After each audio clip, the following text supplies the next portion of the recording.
ഭാരത്തോടു കൂടി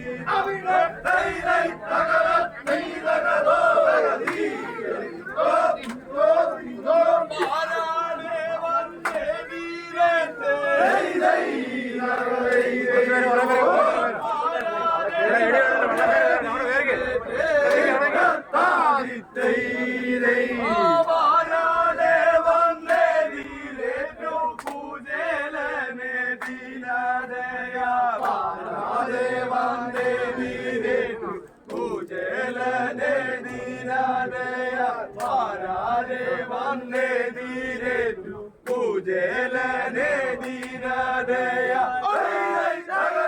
ധീരഗതോ ധീരരിത്തോ ദിഗിതോ പാരാതെ വന്ദേ ധീരേറ്റേ ധൈരഗതൈരൈരോ പാരാതെ വന്ദേ ധീരേറ്റേ ധൈരൈ പാരാതെ വന്ദേ ധീരേറ്റു പൂജലനെ ദീനദയ പാരാതെ വന്ദേ ധീരേറ്റു പൂജലനെ ദീനദയ പാരാതെ വന്ദേ ധീരേറ്റു പൂജലനെ ദീനദയ ധൈരൈ തഗതം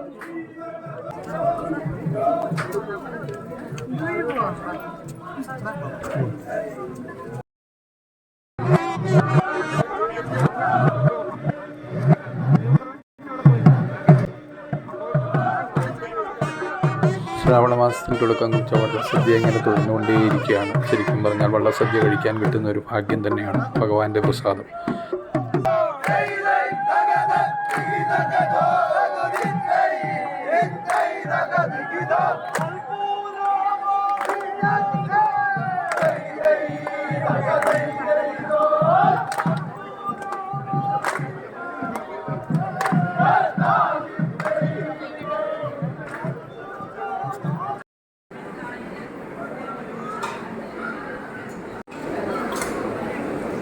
മലമ്പുഴ വള്ളസദ്യയുടെ നെടുമ്പ്രയാർ വള്ളത്തിനുള്ള വള്ളസദ്യയ്ക്ക് ഞങ്ങൾക്കും വിളി കിട്ടി. ഞാനും ഭാര്യ ബിന്ദുവും മോൾ പൂജയും കൂടി വന്നിട്ടുണ്ട്. വിഭവങ്ങളൊക്കെ വിളമ്പിട്ടുണ്ട്. ഇതിനു മുമ്പ് 2 വള്ളസദ്യ ഇപ്രാവശ്യം കഴിച്ചെങ്കിലും വിഭവങ്ങൾ കുറഞ്ഞു പോയായിരുന്നു. കാരണം ഞങ്ങൾ ലാസ്റ്റ് പന്തിയിലൊക്കെ ആയിരുന്നു. കാരണം അവരുടെ കുറ്റമല്ല, വിളമ്പും ആദ്യം നമ്പർ അനുസരിച്ച് വിളമ്പി തീർന്നു കഴിഞ്ഞ് പിന്നെ അഡീഷണൽ വരുന്ന വിളമ്പാണത്. അതുകൊണ്ടാണ് അങ്ങനെ കുറഞ്ഞത്. ഇന്നിപ്പോൾ ഞങ്ങൾക്ക് എല്ലാ വിഭവങ്ങളും കിട്ടിയിട്ടുണ്ട്. ശർക്കര വരട്ടി ഉപ്പേരിയൊക്കെ ആദ്യം എടുത്ത് കഴിച്ചു. ഉണ്ണിയപ്പം കഴിച്ചായിരുന്നു. ഉണ്ണിയപ്പം കഴിച്ചായിരുന്നു. എന്നാ ഒരു വീഡിയോ എടുക്കാം. എങ്ങനെയായിരുന്നു?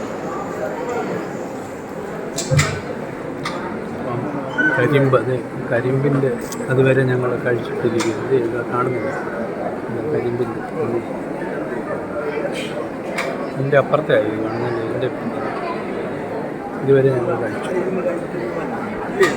ഇപ്പോൾ ചോറ് വരണം, ബാക്കിയൊക്കെ കയറും. നമ്മുടെ ഭഗവാന് വിളമ്പി വെച്ചിരിക്കുന്ന സാധനം അങ്ങേറ്റ് കാണാം.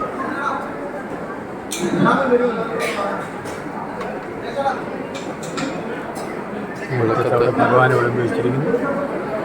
അതിനുശേഷം ഒരു പന്തി കഴിഞ്ഞു. ഞങ്ങൾ 2ാമത്തെ പന്തിയിലാണ് കയറിയത്.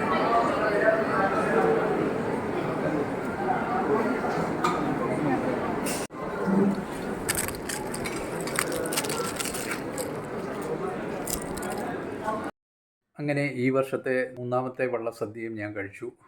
സംതൃപ്തിയായി, സന്തോഷമായി. വീണ്ടും അടുത്ത വീഡിയോയുമായി വരുന്നവരെ ഗുഡ് ബൈ.